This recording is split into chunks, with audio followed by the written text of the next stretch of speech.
Oh man, it's this guy again. Can we just come up here without dying?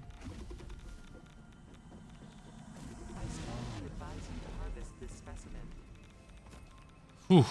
I wasn't thrilled about the last video's webcam performance. The driver, or service rather, was normal priority, and I think it needs to be high priority so it doesn't desync. So here's hoping that we don't have any webcam issues this video. I am using a DSLR. So today, let's see what we're going to work on. Okay, we're working on vehicular transport. Very nice. So we need to make modular frames. We're already making rotors, cables, and rods. So I'm going to go ahead and grab those. Be right back. We were in fact not making the modular frames. So I'm extending this iron ingots and stuff down here and rewiring a little bit up top. We're being attacked. Ooh. Nasty. Yeah, you better run, boy. Easy.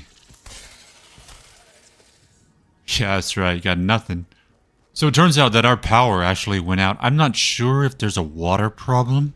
Let me disconnect it from the base here and try it. This is a good way to, if your power goes off, you can restart the power. So let's find out. So what we're looking for specifically is if the power fluctuates here. So it should reach 225 if we've got 3 that are always running. If they're not always running, then we have to reposition the pumps. So this is a bit concerning. 75, 225.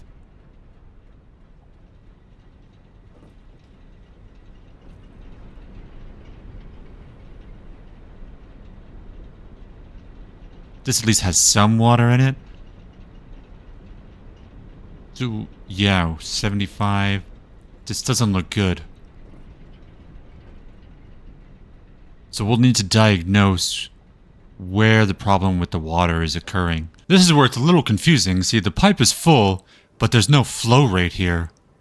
What's actually even more confusing is it keeps going on and off.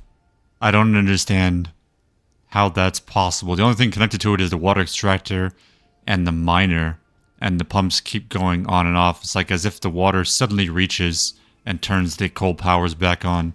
Very confusing. What I'm doing is hooking up the coal power back to the biomass burners, and then I'm going to disconnect the base from the biomass burners to see if we can solve this problem. Now this is actually what's confusing me. I turned the biomass burners back on, and then it says no power, but they are connected here. See, this is it right here, and it is connected to the coal, and this should be... Oh, you know what? The miner extractor is actually not connected to the coal. That might be it. See, we put this wire right here. So we should get rid of this. We should connect this directly to the coal.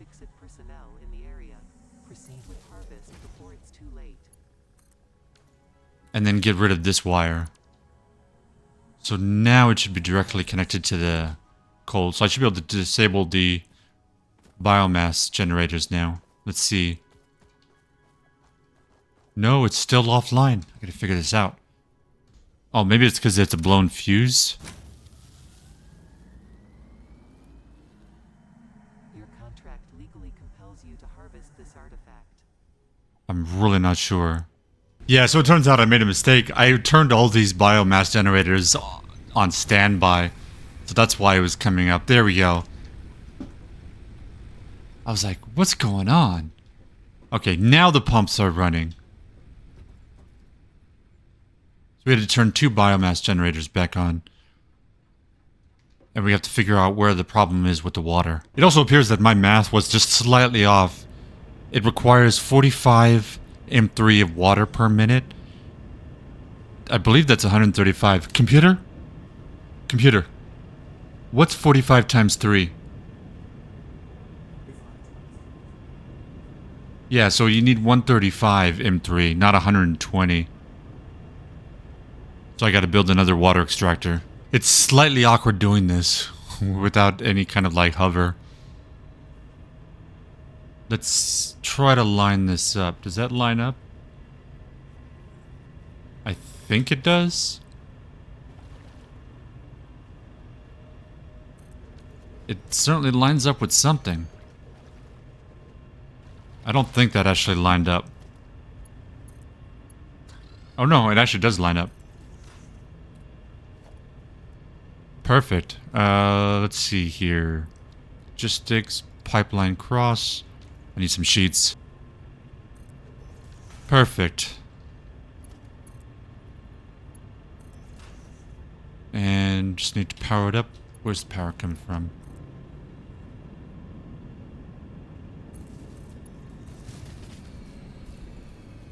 Really? It broke again? Just after adding this? I'm surprised. We need more than 2 biogenerators? Well, hopefully now this will solve it. Otherwise we'll have to build more coal on top of it. But this is... it's 15 each, right? This is 120. Computer? What's 120 divided by 15? So we can run 8 coal generators off this. But I do have to upgrade the belt. Oh man, another spider. We killed one here before. I don't know if they respawned here or what happened. We killed it in one hit. Darn stingers. Let's go ahead and turn this one on as well and see if we get power. So now we need to see if it fluctuates. I don't think it'll fluctuate now because we got a lot of water coming in. So there'd be no reason unless there's a problem with the pump. I hope there isn't. Let's find out. Looks like it's okay. It is actually looking like it's filling up now. So that was the problem, is that was 15 M3 underneath the amount of water that I actually need. Very cool. This one is actually a little concerning though, because it did dip. I'm not sure if this one is actually going up. I'm gonna have to wait here for a couple minutes and see if this actually fills.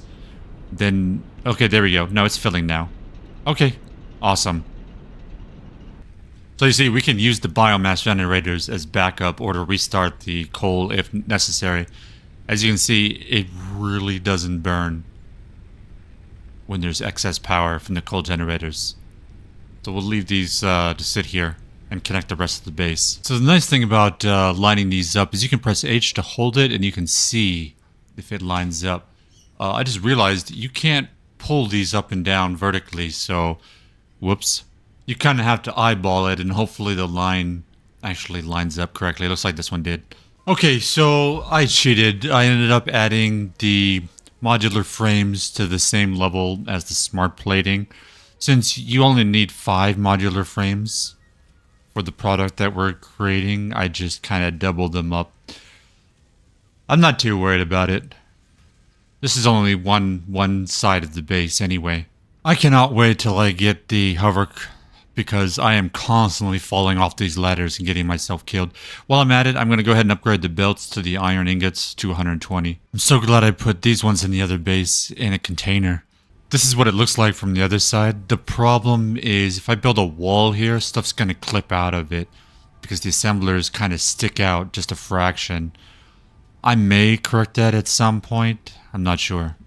Oh man, it's this guy again. Can we just come up here without dying? I strongly advise you to harvest this specimen. Whew. Okay, so all the belts now for the iron ingots that we're making should all be MK2. That's the fastest belt that we can actually produce at the moment, so we'll have to wait till we get the MK3s. The other big bottleneck is the screws. We need a lot more than 120 per minute. But there's nothing we can do about it at the moment. That's what it looks like from this angle. What I've done is I've paused the rotor construction so the reinforced plates will be able to make the modular frames quicker. I actually didn't even notice all these modular frames that are already hanging out here on the belt. Let's go ahead and grab those. Alright, we finally collected the modular frames. I had to get the reinforced plates from the other base and then stick them in there just to accelerate this process. Okay, we finally managed to gather everything. Wow, that really took a lot more time than I had anticipated. getting the modular frames settled. Milestone reached. Long-range transportation, as well as the construction of outposts, is now encouraged. Vehicle stations have built-in functionality to refuel and restock or collect parts. Alright, so that should give us a truck station and a tractor. Let's go ahead and take care of that. Alright, here we go. Tractor. It needs to be fueled. You can use biofuel or coal. Listen to that purr. We did it. Now we got vehicular transport. So next time I believe it's going to be steel production. So we're going to go out and have to find more iron nodes. And we will use a truck station and tractors to deliver that iron back into our base with the steel foundries. So hopefully the DSLR webcam did not go out of sync this time during the video. Otherwise, thanks for watching. I'll see you next time. Fly safe.